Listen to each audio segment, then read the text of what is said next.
Morning and good afternoon, everyone, and welcome to the 21st webinar in the WHO Europe Decoding and Data Health series. My name is Clayton Hamilton. I'm the Regional Technical Officer for Data, AI and Digital Health at WHO Europe in Copenhagen, and I'm proud to be your moderator today. Our focus for today's webinar is on the topic of equity in digital health, and specifically how it is or isn't embedded across regulation, implementation, and evaluation within countries in the WHO European region. Our discussion is going to draw heavily upon the findings of a major scoping review conducted by WHO together with Public Health Wales. This series is proudly supported by the European Commission's Directorate-General for Health and Food Safety. So allow me to briefly introduce today's panelist. Dr. Bright is the Public Health Evaluation Lead for Digital Health at Public Health Wales in the United Kingdom. Welcome to you, Diana. And she will present the findings of the scoping review on equity across the regulation, implementation, and evaluation of digital health. I'm also proud to say that we have Professor Bola Owolabi, CBE, with us today. She has many illustrious titles, including the Vice President for the Royal Society of Public Health in the UK, the CEO of Wordsmith Global Limited, a visiting professorship in primary care at Yale University, and Health Equity Advisor at Salzburg Global in Austria. Professor Owolabi will provide insightful perspectives on how digital health inequities manifest at the community level. And then Dr. Igor Vikrov is also joining us today as the head of AI in the Health Lab for the National Specialized Research and Practical Medical Center for Nephrology in Tashkent, Uzbekistan. Dr. Vikrov will share lived experiences from Uzbekistan on digital health equity as part of national digital health systems. So without further ado, I'd like to hand over to our first speaker, Dr. Diana Bright, who will provide her input and a presentation on the scoping review, which assessed over 150 publications and used a socio-technical lens to examine how equity is considered in digital health regulation, implementation, and evaluation within the region. Please, Diana, the floor is yours. Thank you, Clayton and colleagues, and thank you very much for the opportunity to present today. So as you mentioned, I'm going to talk about findings of our scoping review. We're going to look at how equity is currently being addressed, why socio-technical focus and whole system perspective is important, and what this means for action across the member states. Next. So we all know that digital health is now central to how digital health systems function. It shapes how people access care, how they interact with services, and how they manage their health. However, across the WHO European region, there are still significant disparities in access, skills, and engagement. And as a background, this is a scoping review that we conducted in 2022, where we found these differences in access, digital skills, and engagement. And this is important because these domains highlight that inequities are not just about whether technology is available, but whether people can meaningfully use and benefit from it. Next, please. So for this work, and to better understand equity, we applied a socio-technical lens. So this approach recognizes that digital health outcomes are not determined by technology alone, but they are interaction of technical and social components. So as you see in the slides, the next one, so the blue ones are the technical components, and the green ones are the social components. And all of these, we look at all of these in our scoping review.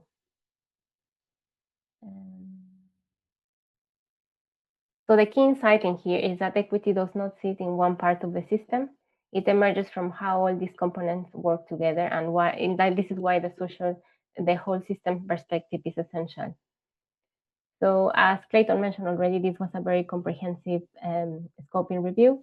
We look at the literature between 2015 and 2024 across 5 major databases, as well as great literature. We focus our attention on the WHO European region, but we also collected data from, from other countries, including, the USA and Canada. So across these sources, we examine how equity was addressed using established frameworks and domains. So in terms of equity domains, we conceptualize them using the Progress Plus framework, SAGAR guidelines, and also the UK Equality Act. Next one. So overall, what we found is that equity is increasingly recognized in principle, but it's not consistently implemented in practice. There is a clear gap between intent and action. And we identified three main challenges. So the first one was fragmentation with multiple frameworks and approaches used, but they are not standardized standards yet. Second, and there's limited operationalization where equity is discussed but not really embedded into systems and processes. And third, there's a weak measurement and accountability with limited use of indicators to track equity outcomes. So we also found that equity is often considered in single dimensions. So, for example, age or ethnicity, with less attention to the intersectionality, because in terms of equity, there's a lot of intersectionality and a lot of factors like kind of working together. So there's little attention how all of these shape whether people can benefit from digital health. And next one. So when we look across the digital health life cycle, these gaps become more apparent. So in regulation, there is a strong focus on safety, privacy, and clinical performance. However, this is much more limited. There's more limited attention to inclusion, accessibility, and equity after deployment. So what does this mean? So it really means that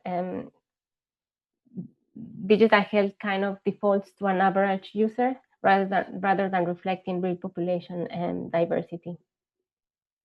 In terms of implementation and evaluation, there are strong frameworks and examples of good practice.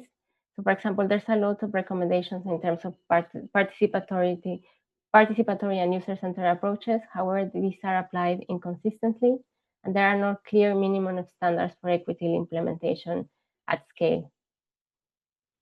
Evaluation also presents significant gaps. This might be one of the weakest areas in terms of how equity is considered across the digital life cycle. So there is a lack of standardized equity metrics. There's underrepresentation of certain groups in data and limited bias auditing for AI systems in particular. So this means that equities are often not measured, and if they are not measured, then that means that they are unaddressed. Next slide, please. One of the things that people really look at in terms of our work is data governance.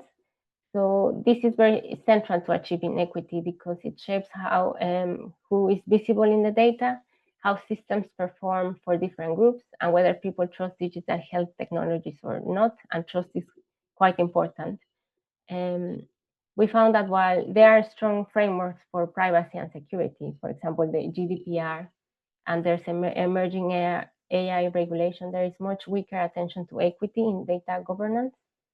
So some of the key issues include the underrepresentation of some populations in datasets, bias in artificial intelligence and algorithms, and limited involvement of community in governance processes.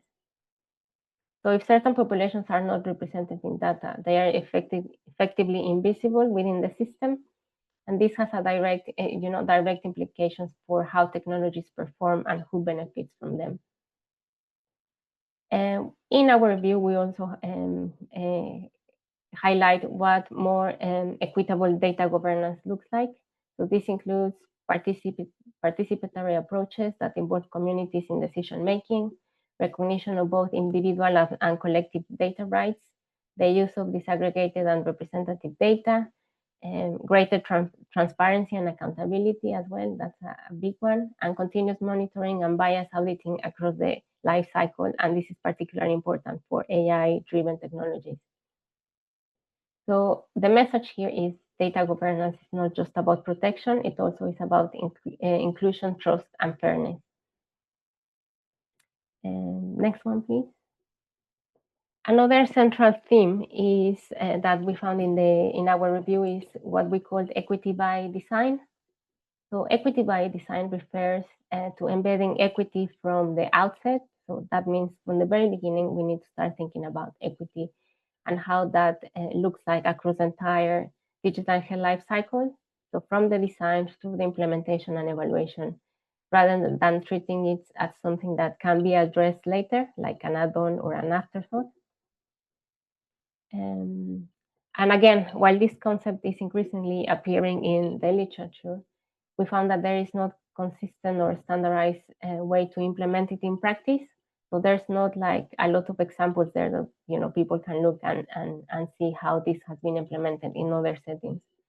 So this creates a challenge for countries seeking to move from principles to action. So equity by design is ultimately about ensuring that equity is built into systems from the beginning, rather than being retrospectively addressed once problems already arise. So based on these findings, the review identifies several priorities areas for action. Next slide, please.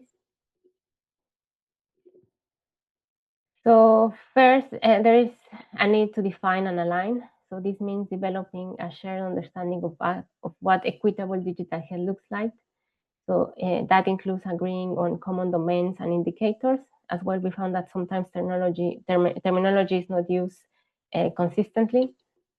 Second, equity needs to be operationalized through practical tools such as equity impact assessments, maturity models, and minimum equity standards.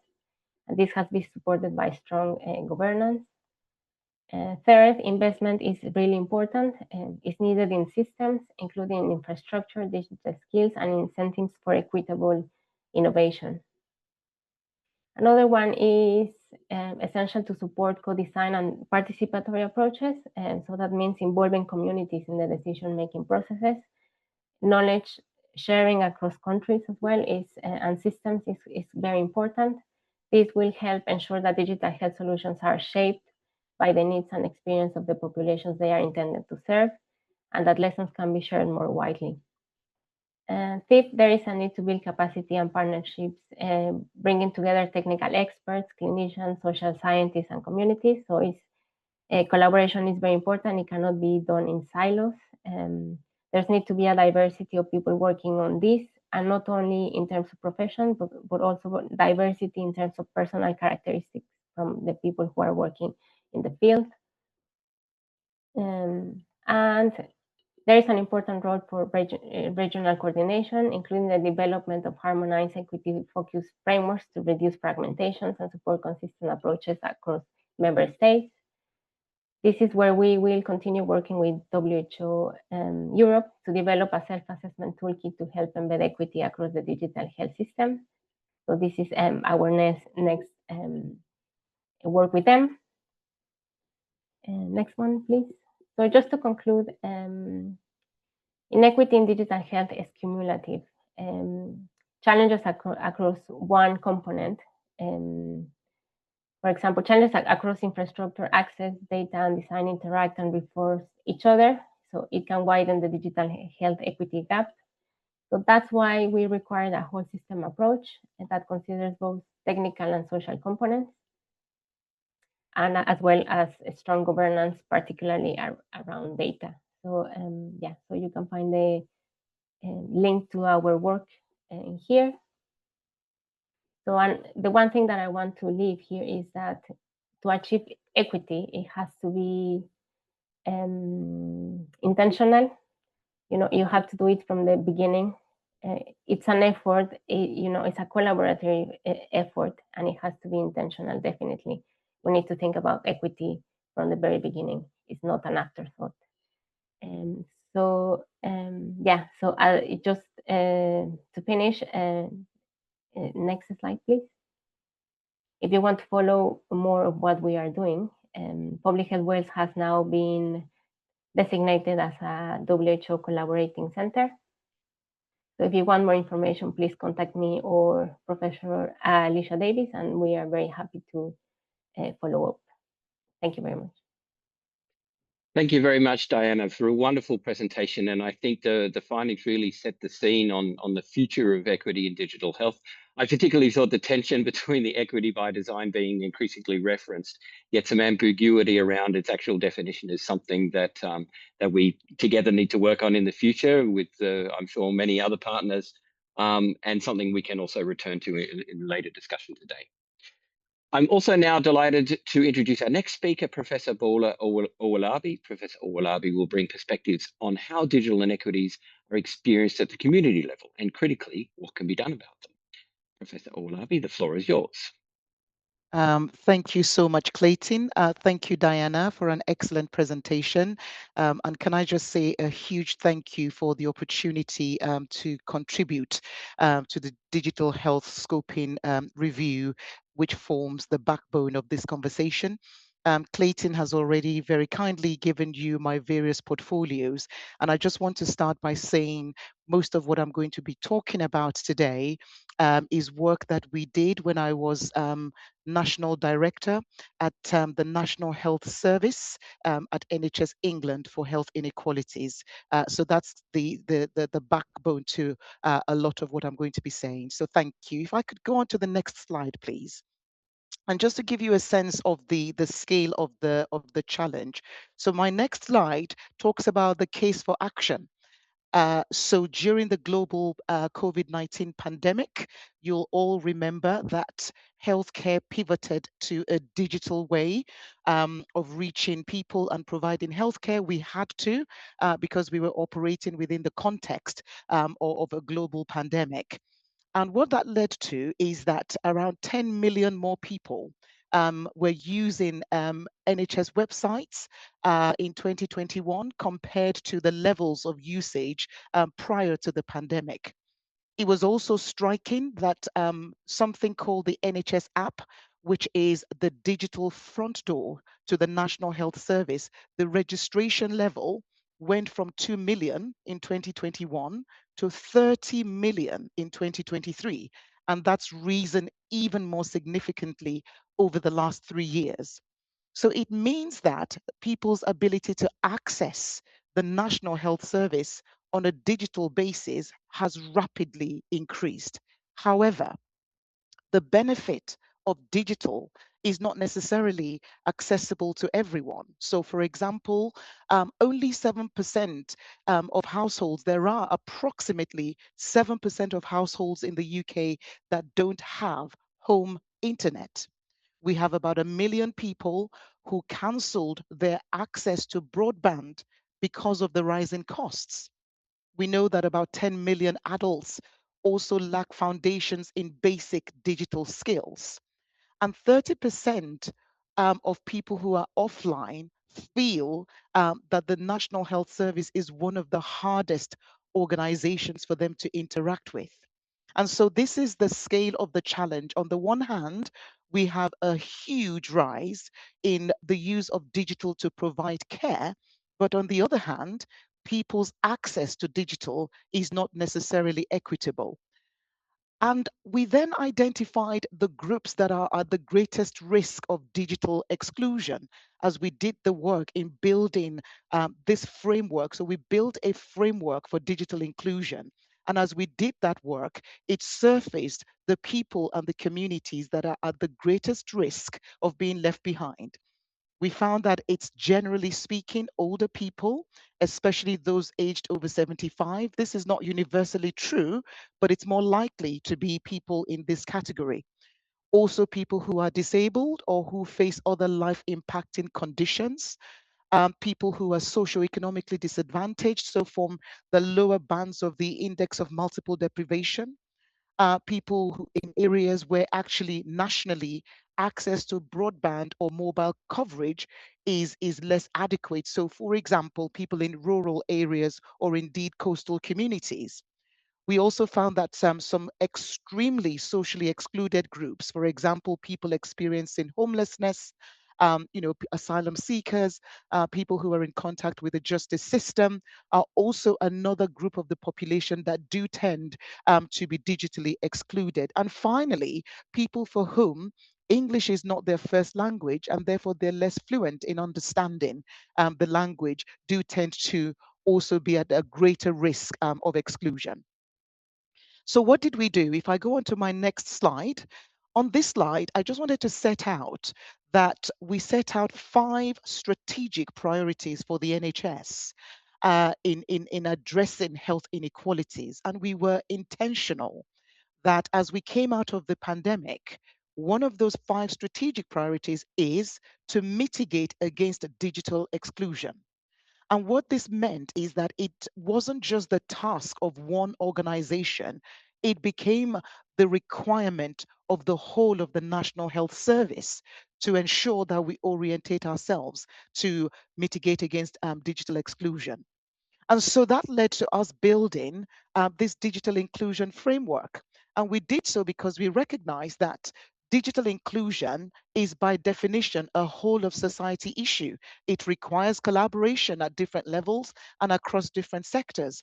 And also, we recognize that it's essential that the NHS maintains non-digital pathways to access care in addition to the digital offerings, but also to ensure that as we see the advent of artificial intelligence, that user-centered or human-centered design continues to be essential for the development of great inclusive digital approaches. So these were the underpinning principles of the framework.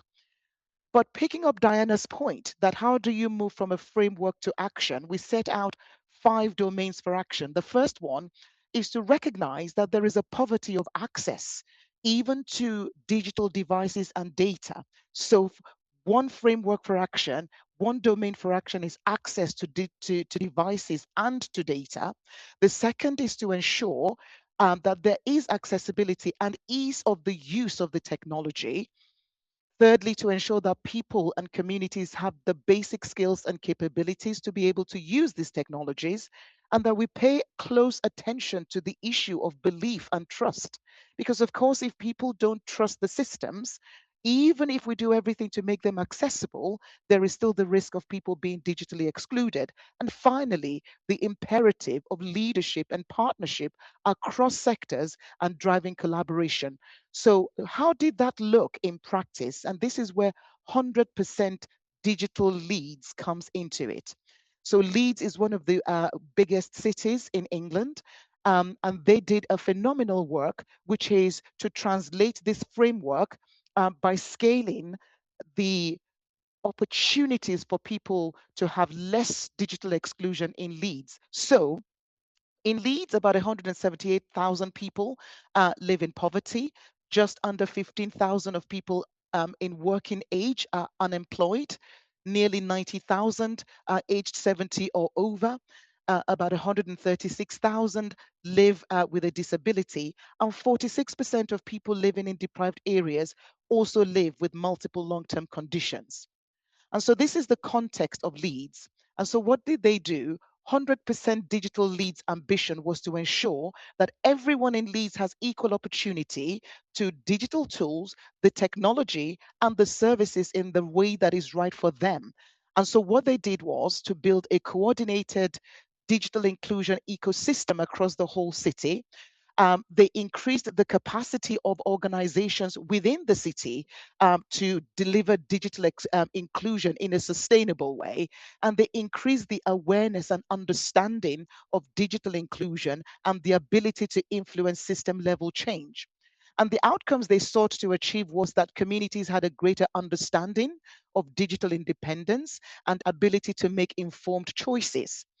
And for the partners working within 100% digital Leeds, the outcome was that those partners provide an enhanced service offer and improved efficiency to people and communities. And for the whole city of Leeds was to enable the delivery of digital inclusion priorities and strategies in a meaningful way.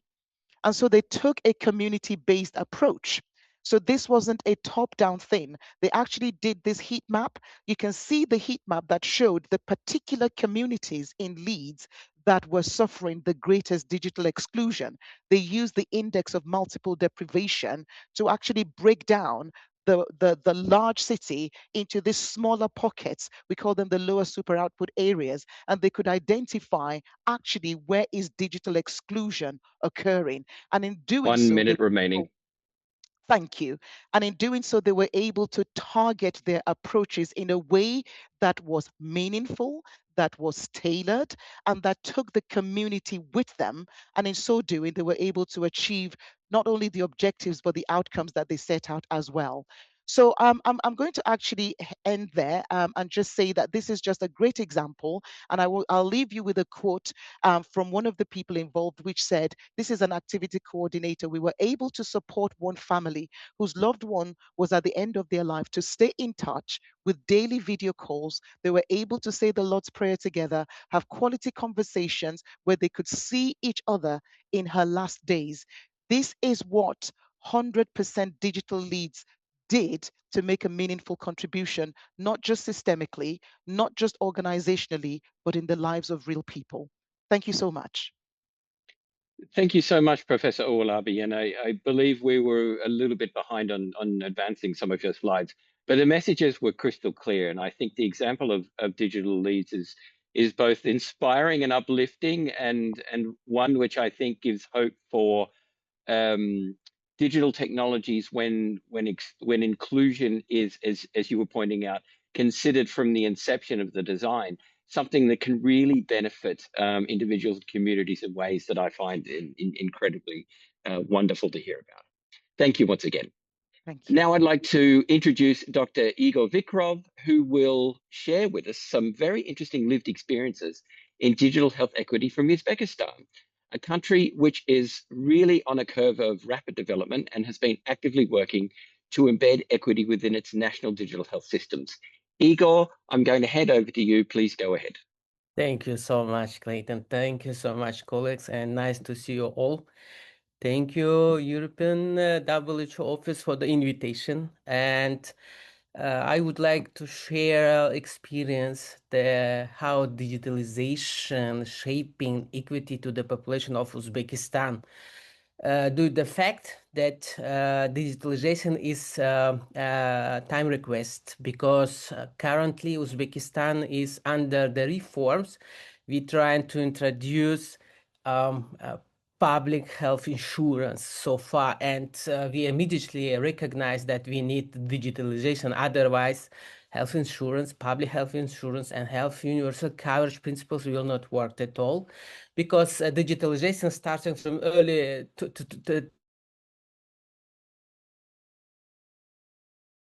24 starting, and last year we are suddenly achieved the 100 digitalization in the DMED platform. It's a national level of digitalization where DMED reached all citizens of Uzbekistan. It's almost 38 million people. And the problem is now that we are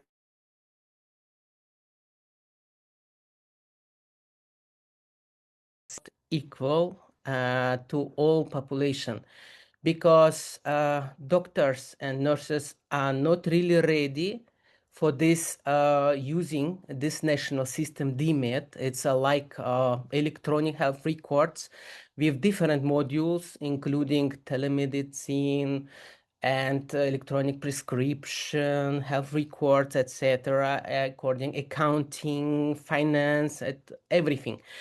And of course, not all hospitals are prepared, even though all 3,000 facilities are already connecting to the DMED, and almost 35% of private hospitals also. It's around about another 3,000 facilities.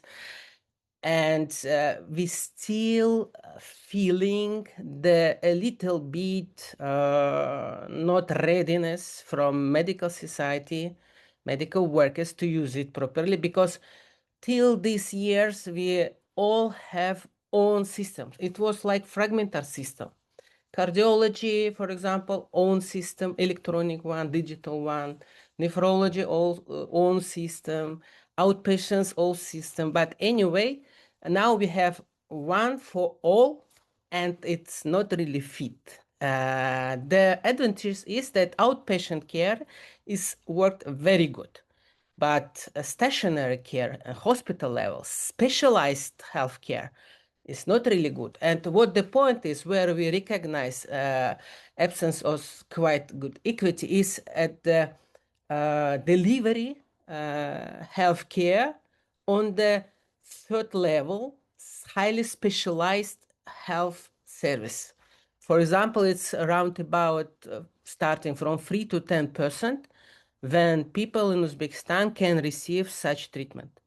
All other 90% roundabout need to pay for these services. It's quite a lot of money. So what we have recognized that highly specialized healthcare is not really achievable somehow. So we need to think, and it was starting clearer to the government only after the adoption of this DMED system on the national level, when we recognize that not all people of Uzbekistan could receive highly specialized treatment. That was a really interesting point on the national level, because we are now introducing and make a reforming on the introducing public health insurance, and immediately at the same time digitalization, and it's quite difficult somehow. What about region level? So it's a urban-rural disparity and readiness to the accepting such system, because the Tashkent capital of city, the big cities in Uzbekistan, it's very good equipped, very good internet access, very good digital skills.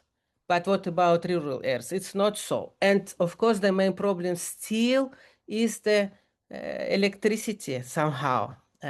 Sometimes you just not have electricity, and people should to wait until you will receive the electricity in order to run the DMED, in order to accept the patients. So it's quite tricky, because for these problems we need to run two systems, electronic digital one and paper-based. It's twice pressure for the medical workers somehow. And we recognize that is really the situation, because remote areas not ready for the digitalization, even though we have their internet access, etc., equipment, technical one, but digital skills is not equally distributed somehow.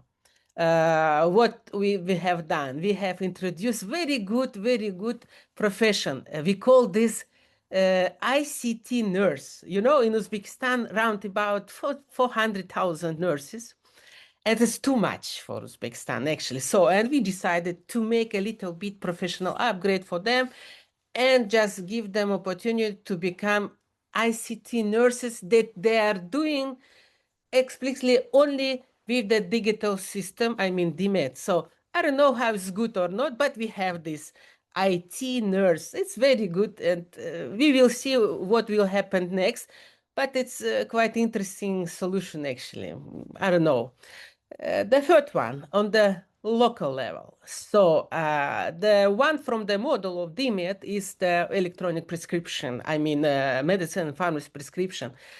And in Uzbekistan, pharmacy and aptekas, let's say, they are working like primary health care workers, or I don't know, caregivers or something like this, because we have around about 10,000 pharmacy stores, all private. We don't have government pharmacy stores. And when patients have problem, they don't go to the 5-10 kilometers outpatient point, general practitioner. They go directly to the pharmacy and receive everything what he need if he have some problems with the health. So, and we immediately recognize when we introduce this electronic prescription that people not ready and not happy not to receive immediately reaction for their request to receive medicine and pharmacy. It took 2 weeks, and we just make a pause and stop for a while, not to develop further. The government don't refuse to make and to do this reform, but now we are thinking what to do, because traditional caregivers paths immediately recognize after digitalization that we don't take into account at this point that people already for the last 40 years have a practice to go not to GPs, to go to the pharmacy stores. It's very interesting cases here in Uzbekistan. So at the end, I would like to mention that the government very patient and very focusing on the digitalization, and we think that we will achieve very good results, because we have seen that the further reforms government needs a lot, and people are also ready for digitalization.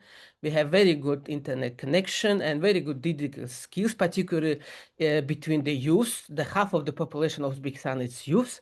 So we think everything will be good, but we do not need forget about equity and about the medical societies who which do not really good involved in the reforms.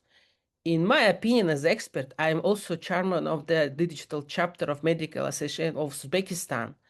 We have more than 45,000 medical doctors as a members, and I'm board member.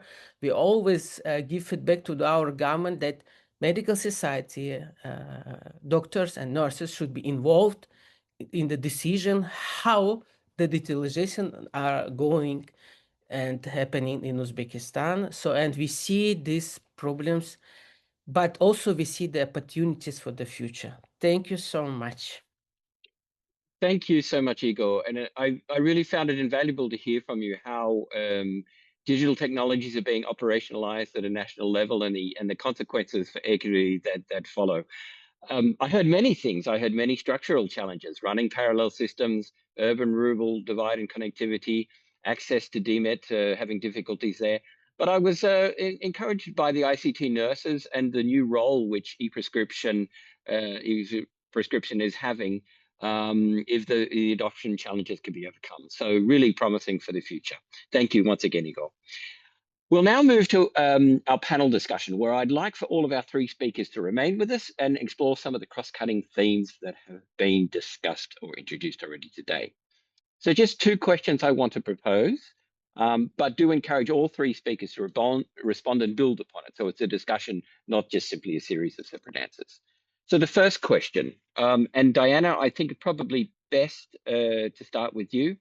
So from your presentation, we saw the people's experience of digital health are really shaped by a lot more than just the technology. And this is something that we've known, but what was particularly revealing about the scoping review was the socio-technical nature of the factors which shape access and equity. These include things like the digital access, trust, language design, etc. But what I wanted to ask you was, you also mentioned the need to move from identifying what the issues are in order to taking action. So what does it actually take from your experience to resolve some of the issues that were raised in the scoping review? And who needs to be involved as part of the solutions that we need to put forth? Diana. Yes. So one of the things that we found in the review, and as well as other research we've done, is in terms of the social aspect of it, is the collaboration, but the collaborating with community services and organizations. So the third sector is very important in terms of solving skills, providing access as well. The libraries, for example, in the UK are, a very important way to give access to people who need them and don't have access to devices at home, and connectivity. So that type of collaboration is very strong. It needs a lot of support as well. they know the people, you know, like for example, the example that Bola was giving about leads, they do person-centered approaches as well. They go and they understand the needs of the population. They look at the digital exclusion in terms of the regions as well, like in terms of where to target these approaches. So these participatory person-centered approaches are very important to solve the social aspects of it. I was also looking, sorry, at one of the comments in the chat about how can equity be embedded into medical and healthcare curricula. So we had a few examples in the review as well. For example, in the US and also in the UK, the NHS Digital Academy. Maybe Bola can help me with this. There's also modules about for health professionals to kind of getting this kind of equity by design, this how to work with telehealth and things like that. I think for AI-driven technologies, they might need something more because also the ethical part of AI is very important and maybe it's slightly different to other technologies. And so it can be done, but as I said in the presentation, it has to be intentional. It has to come from many parts of the system, different professionals and doing different things as well. So collaboration is very important. Thank you, Diana. And Professor Owolabi, do you agree? I mean, we've heard aspects Diana's raised about collaboration, social aspects, inclusion of equity in healthcare curricula. It sounds somehow so easy, and yet I'm sure implementation is far from it. What's your opinion? Thank you so much. Apologies, my line went down for a while, so just managed to rejoin. But I did catch the back end of what Diana was saying. I think you're absolutely right. Certainly, my reflections on my experience when I was NHS England's national director is what helped us is you do need a clear national direction. It's really important that the tone is set nationally and the inclusion of mitigating against digital exclusion as one of the 5 national strategic priorities meant a great deal. And having done that, just having a priority wouldn't immediately translate into action. And that's why we invested a huge amount into saying, and this is what the priority looks like in practice. And so if people look at the framework for digital inclusion that was put in the chat box, you would see specific examples. People need to be able to see the case studies of how to turn the policy into action. And I think that's the second thing that the framework did. The other area that I think is incredibly important as we go forward is regulation, which is why I'm so excited about this review.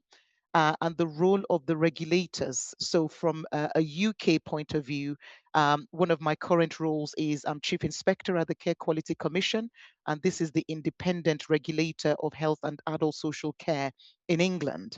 And therefore, there is a question about what is the role of the regulators of healthcare in ensuring that digital inclusion is by design, as you said. There is also the role of organizations like the Medicines and Healthcare Regulatory Authority here in the UK, the MHRA, because they authorize the various digital devices that we use within a healthcare context. So I think there's something in there. And finally, do not underestimate the power of community. During the pandemic, the way we were able to overcome mistrust was through trusted voices. And we're not going to get far with digital inclusion unless we recognize those grassroots organizations who are of the community, from the community, and we mobilize them as part of the work in advancing digital inclusion. Wonderful. Thank you so much. And let me stay with you just to dig into a little bit more there, because I think you've raised some really interesting points, particularly what priority looks like in practice. I think that's from what we've seen in the literature is really the key barrier that's most difficult to overcome. And of course, I too am excited by the role of regulators in framing equity and moving equity. But ultimately, I think there's still often a divide between a regulatory level and having that actually implemented at a community and an organizational level. So what I wanted to actually ask you as a follow-on question is, you've mentioned somehow that success in this area is about bridging that gap. And yet it remains often quite difficult to know both where to start, but also who has responsibility, because as you know, and as you highlighted rightly, that a lot of these aspects, and what the scoping review also pointed out, are socio-technical aspects that actually originate outside of the health system. So how, when you were devising and implementing these priorities, did you actually bring people together around a common equity agenda? Because I find that's often the most difficult. So I had the benefit of having a fantastic team that worked with me in NHS England. And they worked incredibly hard in pulling together a vast array of representatives from different parts of the ecosystem. So I hope the slides will be shared. People will see that organizations like the Nuffield Trust, which is a large think tank, was involved in the work that we did.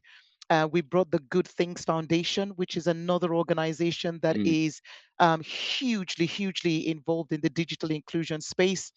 We brought in voluntary sector organizations, the grassroots organizations that I was talking about. So it wasn't just a national priority, it was a co-created framework that brought together the stakeholders in a very meaningful way. And that's how you bridge the gap, from policy to practice. Because I think oftentimes the challenge is if we frame and design policy in isolation, it will struggle to translate into actual practice and reality on the ground. So for me, my recommendation to other nations that are giving some thought to doing this is A, make it a strategic priority. B, when you are designing your framework for action, ensure that it is done in partnership and in collaboration with the different layers of the system. So there's a role for the regulators, as I was saying earlier on, but that is almost at the end point. The role of the regulator is to seek assurance that the policy is being implemented consistently. The role of the regulator is not to design the policy. And so I see regulation as the end of the spectrum.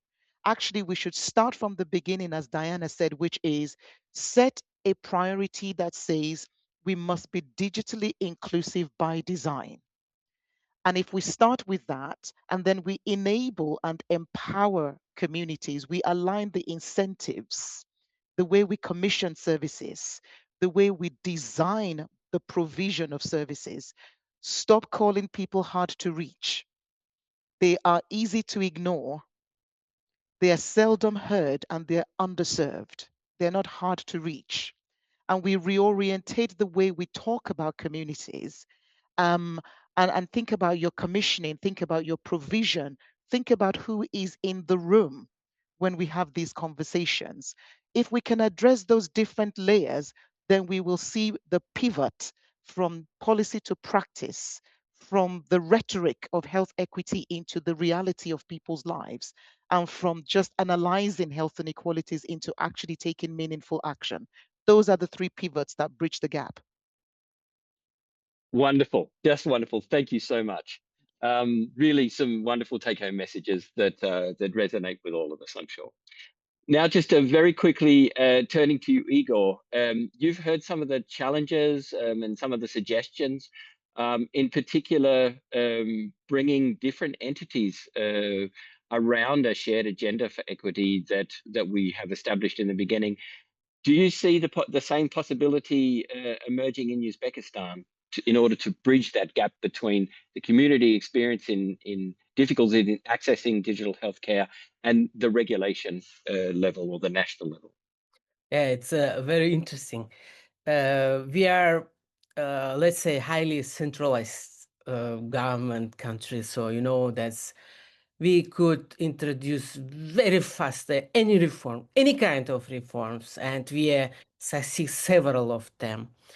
But the problem is, I think, as an expert, as working more than 30 years already in this field, that we are doing reforms and we are not waiting.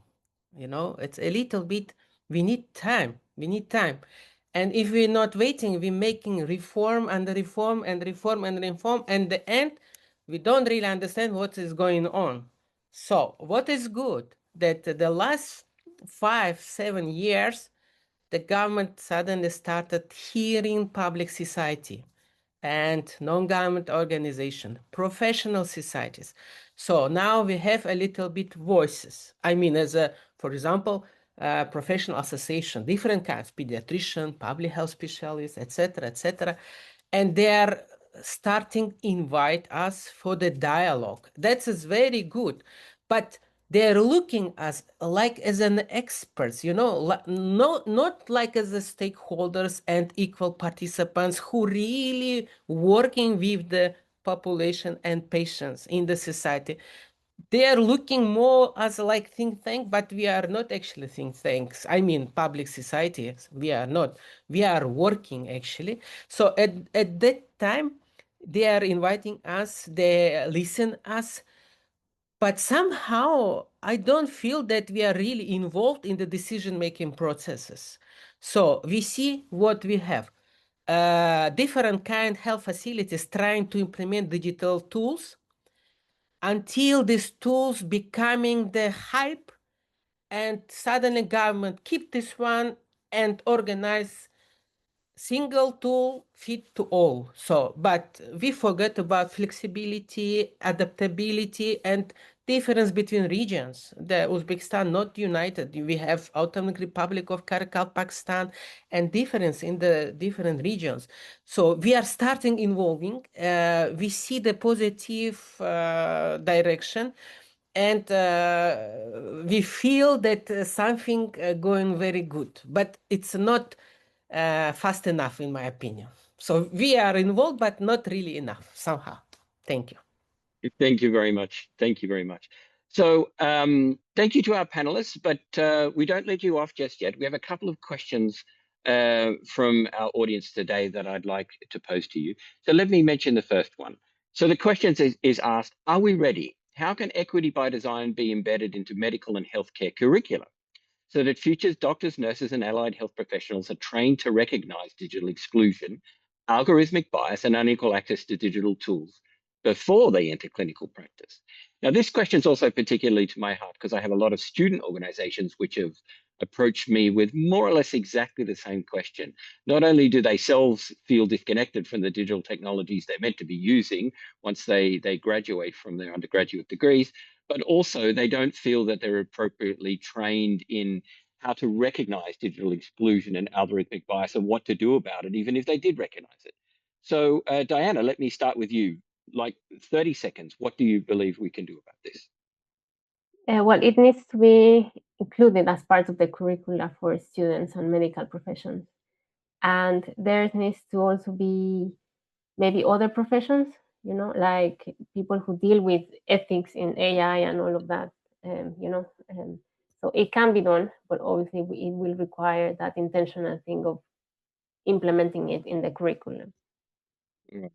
Professor Paula, how do you feel about that same question? Again, the response I've got back from people who decide medical curricula is there's simply no more time for these elements to be included. How can we break this cycle? Clayton, I've experienced exactly the same. Again, in my previous role, spoke extensively to people in charge of the curricula about this very point. I think the first thing is what we need to get the developers of the curriculum to understand is that attacking and dealing with health inequalities is not a nice to have. It's actually fundamental to the fabric of society. And there is not just a social and moral imperative, there is actually an economic case for addressing health inequalities. And therefore, educational institutions, not just medical ones, have a role and a responsibility here. So 3 things. One is the inclusion of health inequalities in all its forms, of which digital exclusion is only an element. we need to have an encompassing health inequalities module within the various curricula. That then needs to have as one of the elements digital inclusion. And we need to not just think about trainees. We need to think about ongoing, continuing professional development of the workforce. Because it's one thing to have an introduction. When I was in medical school, this didn't even exist. You know, you can have an introduction in medical school, but what happens when you start working? So annual appraisals, continuing professional development, career progression assessments, it needs to be hardwired all the way through from training to when people are already in the workforce. And that's how you make it sustainable. Wonderful. Thank you very much. Yes, and I completely agree. It's something that we need to collectively work on in terms of that sustainability as well. We have time for just one more question, which I'll read up. So, so how can digital health innovators realistically balance equity by design with the pressure for rapid growth and traction? And I do know in talking to both civil society, who hears the same voice, but also to private sector developers, that this is something that they are attracted to in terms of addressing, but find that there is a dichotomy in serving one type of community for one way and still embracing equity by design. So the question is there a practical minimum standard for equity in early stage products? Victor, would you like to reflect upon that? Sorry, Igor. That is really interesting question. So we have a very small startup with my students, and we developed the startup and app for the pregnant woman in order to predict maternal risk during the pregnancy by using artificial intelligence. And we developed this in the different languages, Uzbek, Russian, English, etc. And we introduced everything what possible, not only by using AI, but also guidelines, WHO guidelines, evidence-based guidelines. But you know what we have? We have what we have. Only city women using this app, but rural women don't use this app. And we see the problems here that people don't really believe on digitalization, actually, somehow.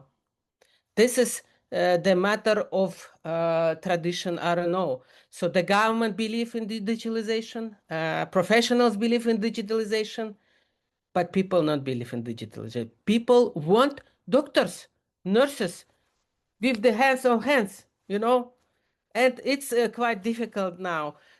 So we are now using nurses to show the app and how to use, and only after that, pregnant women starting using it. So it means that caregivers, professional workers, medical workers, nurses, still the core of the system. We should not covering digitalization over our core function as a medical doctor, as a pediatrician. I know this from all my heart. It's just a tool. That's my questions actually. Thank you. Thank you so much, Igor. Well, ladies and gentlemen, that rounds off our webinar today. And I'd like to extend a huge thanks to our panelists today, Dr. Diana Bright, Professor Bola Uwalabi, and Dr. Igor Vikrov for your rich and thought-provoking insights and discussion today. Thank you to all of you who also joined us and contributed with your questions. I'm sorry we didn't get to many of them, but we will keep them and be sure to include them in further literature. The message today was very clear, I thought. Equity in digital health cannot be an afterthought. It must be embedded by design at every stage of regulation, implementation, and evaluation. The work presented today gives us both the evidence and a clear direction of travel. Our upcoming webinar on decoding data and digital health will focus on building finance pathways for digital health technologies in the WHO European region and take place in September of this year. Details will be shared through WHO channels. Please look out for the registration link.